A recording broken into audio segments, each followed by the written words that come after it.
Hello, this is a quick review of the Disney Wilderness Lodge standard room, I'm going to say. This is the cheapest of the deluxe resort hotels that you can have on Disney property, and partially that's because the rooms are a bit smaller than all the other deluxe hotels, but you do get access to ferry service over to the Magic Kingdom, so that's probably why you're considering this. It's cheap and you have direct access to the Magic Kingdom. Now, this is the particular review of room 4026. That is where we happen to stay. It is supposed to be an obstructed view, so that's going to get you something of a parking lot, but currently we do not have a parking lot. We have something else, but I will get to that in a moment. So, coming over to the left-hand side, you have your standard coffee pot and ice bucket with some cups. You do have 2 coffee or tea cups right there, as well as an assortment of things to make coffee and or tea. Coming down that side, you've got these empty drawers, so you can shove stuff in them.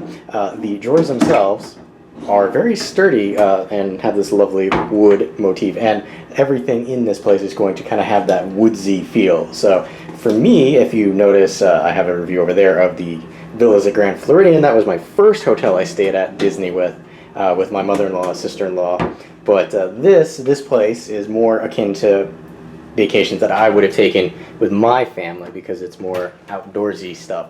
At the bottom there, you do have a small mini fridge, which is off when you first come into the room, so you will have to turn that on because they do have this green policy. Now, you will notice that there is no toaster, no sink. That is because this is a smaller room compared to some of the other ones. So this isn't like a deluxe suite. Staying on the left-hand side, you have a closet here. And in the closet, you will have, on the left-hand side there, a little mini wall safe. You're not going to get a lot in there, but you might be able to stash some valuables, money, and etc. It does just have a key, so you take the key, and you're good to go. Little extra space up here. Now I'm just going to come across to the other side of the closet so you can see the rest of what's in there. There is an ironing board hidden behind all those sweatshirts, so there's an ironing board. There's your iron and extra sheets right there. Now we're going to swing back around to the door because right here you have your sink and mirror area. So there you have a very large sink with some overhead lights. Coming down, you've got a double sink, which is really good. It is outside of the bathroom itself, so somebody can be getting ready in the morning and somebody else can be utilizing the facilities either to shower or to use the bathroom. Down there you just have, extra towels, tissues, and a dryer, as well as the only garbage can in this place, which is this small little one right there. So if you watched my other review a long time ago about bringing extra trash bags, this would be one of those reasons that you bring the extra trash bag. Now, because we did come in 2016 and there's the big Zika problem in Florida, we did receive a complimentary can of bug spray, which is really nice because it's sweat resistant, repels, and let's see, does it have DEET? And it does have DEET, so that is what you want because it's backwoods, so that's going to keep pretty much anything off of you. So that's really nice that that's complimentary, and you can see it repels mosquitoes for up to 10 hours. There is a double mirror right there that you're noticing, and that is the door to the bathroom. So once we open up the door to the bathroom, it is a rather small bathroom, but it serves its purpose. You've just got your one single toilet there. There is a motion sensitive, which probably is going to make it very difficult to hear me now, exhaust fan right there. It is got the one light right there and the bar that bows out. Not terrible, but just be aware it's not as bright as some of the other hotels that I've stayed at, or even the one that I stayed at here. You do have this lovely woodland creature motif, and I remember most of their names, but just the raccoon. I always forget the raccoon's name. But if we come across, I do like to actually kind of tap on the walls, and these walls are not just plastic. This is very nice. It's sturdy material. For those that care, I will swing around to show you the shower head. Very nice big shower head, as well as the faucet, and just a quick pan over of the tub itself. So what we're going to do is back out, and we are going to go to the actual living quarters area. Okay, so entering the living space, right here on the left, you do have a place to hang some coats, or if you notice, I just used it for book bags, so it can support book bag weight if you've got something that can do that. In the closet, you would have also had these stools that you can hang or place your bags on. And we're just going to continue on this left-hand wall here. You do have a large screen TV, and it is in this, I'm going to call it TV stand, TV set. So looking at the stand for the TV, you do get more drawers. So similar to how the other one was, they're all kind of connected. So while it looks like you've got itty-bitty drawers, they're actually very large drawers. Now, again, because we came in 2016, the Wilderness Lodge is undergoing construction and refurbishment, so we get complimentary pins for our stay here, which is kind of a nice touch. So if you like collecting pins and don't mind a little construction around, I would say stay here and get the free construction pins. Okay, coming across, we have a little table with 2 seats, and up there you have a mirror. And this is really cool because you have all these like lovely accents. Again, this kind of reminds me of like state parks and things that I did when I was younger on vacations. But the table's big enough. I have my little laptop there. You get a couple outlets. Those are Ethernet ports right there. So I'll be testing those to see if I can get a Ethernet or internet connection off of them. There is complimentary Wi-Fi. So if you don't use that, you will be fine with Wi-Fi.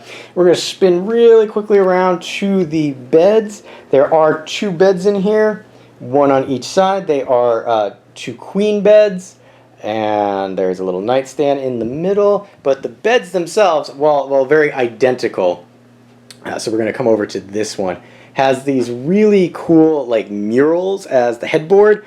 And again, because it's harkening back to the like state parks, you have this probably false leather backing here, but this is nice and plushed, and they have the fake stitching there.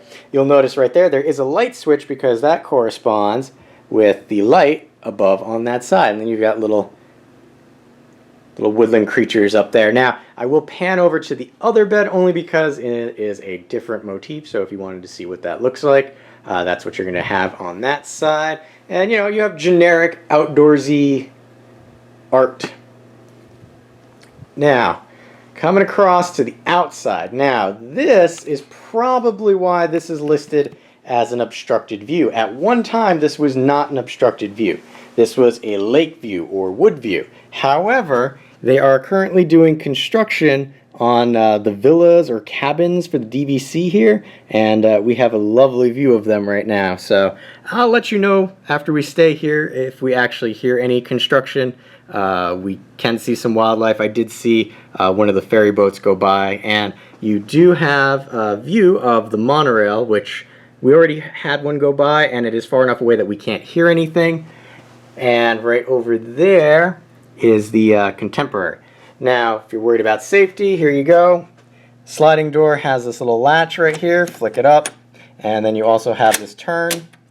And these doors, while not as heavy as the other one that I was talking about in the Villas of Grand Floridian, they slide very easily. You have 2 of these, I'm going to call nylon and wrought iron chairs. They're comfortable enough to stand on, to sit on. You have concrete floors, and the one thing that's kind of nice about this is you're pretty secluded. I mean, you got a little gap there that you can see your neighbors, but for the most part, you kind of just sit by yourself, so you kind of feel like you're by your lonesome. And so this is a quick little view of what you have from my particular view.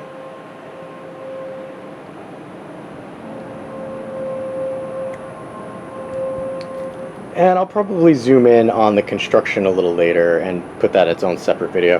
I'm curious to see with this standing water. I did see some fish in there before, but I'm curious to know if they kind of treat that for mosquitoes or not.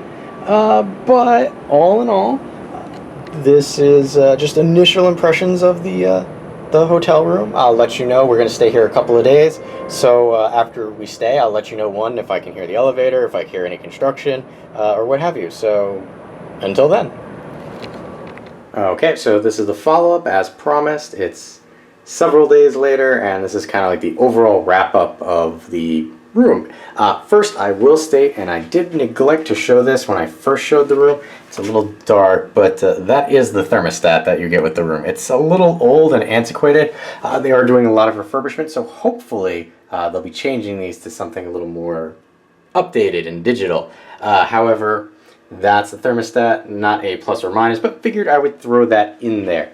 Okay, so coming across to the restroom itself, nothing really to go over, in here. It's nice, it's hot, it's a large bathtub, very nice. What I did want to mention in here, which I neglected to state before, was if we look in the corner there of Chip, you can see a little hidden Mickey, and we'll just back that out. Having the double sinks was really nice. I did state that we were a little close to the elevator, and while we didn't really hear the elevator so much, the door is, I don't want to say thin, but you can hear people walking around when they're going to and from their rooms. And also, down there, you'll notice there is a gap underneath the door, so you do get chill or breeze through there, so I just need you to be aware of that.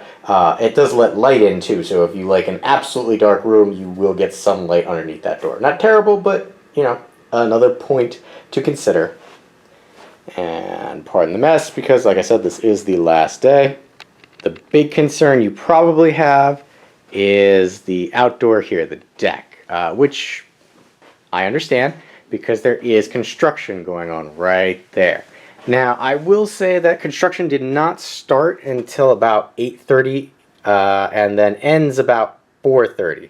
So, I mean, you're going out to the parks anyway, so you probably will be awake already, but just know that these windows are not as thick and soundproof as those at the villas at the Grand Floridian. So you do hear noise from outside, which includes the ferry boats that go down here because they whistle when they're coming into dock and whistle when they're leaving dock, as well as in the evening time, you can hear the fireworks from across Bay Lake. Now, with this particular room, that's both a plus and a minus, because if we zoom, and I'm going to try and find it here, right there is the top of the castle in the Magic Kingdom. Now, if you look, there's all this open space. So, in this room, you can see all the fireworks that are going on at the Magic Kingdom. The Not So Scary, everything. You might not be able to hear the music, but you will see the fireworks from this vantage point. Now, that is both, again, a plus and a minus because the windows are thin. You will hear the fireworks through the window as well. And right here, we do have a ship coming in, so I'm going to wait and see if it'll whistle as it comes into port so you can kind of hear that.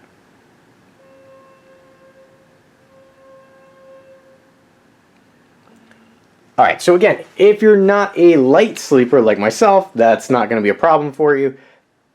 But if you are a light sleeper, like I am, that may or may not wake you up, because the boats run until 1 hour after the parks close. So, Magic Kingdom closes, because that's a boat to Magic Kingdom. If you like, which is what I did, you can get yourself a little fan there, and it just generates white noise to kind of block out all the sounds that are going on around. The beds themselves were really, really comfortable. Had no complaints. The pillows, likewise, were also very comfortable. Now, there's going to be one other thing above the bed here, which I did not notice before. But again, just like Chip, if you zoom in there, which it's a little dark and might be hard to see, but right there and there and there. In a little game, there are some hidden Mickeys around. Do not know why, but the Wilderness Lodge, for whatever reason, does not have a clock in the room. There is no alarm clock. There is nothing, like, anywhere. I mean, granted, people have cell phones and watches nowadays, but come on. A clock. Something to tell time. Something to set an alarm with. You can request a wake-up call, and if you do get a message on the phone, that red light there that indicates you have a message is ridiculously bright. But just, more data for you to consider when wondering if you should book a room here. But all in all, my opinion of the Wilderness Lodge, it's a great deluxe resort if you're looking to save a little money. The boat transportation for us actually worked out really, really great because there were a couple days where there were problems with the monorails, and a lot of people were trying to hop on the boats to get to the Magic Kingdom and then go to wherever else they needed. So really, you could take a boat to the Magic Kingdom and then take a monorail to the ticket station and then a monorail to Epcot. So really the only parks that you would have to take a bus for would be Animal Kingdom and Hollywood Studio. But you're going to have to do that at most of the other deluxe resorts too. So hopefully you found this helpful or interesting in some way, shape, or form. If you have any questions or comments, please let me know in the area below. And as always, thanks for watching.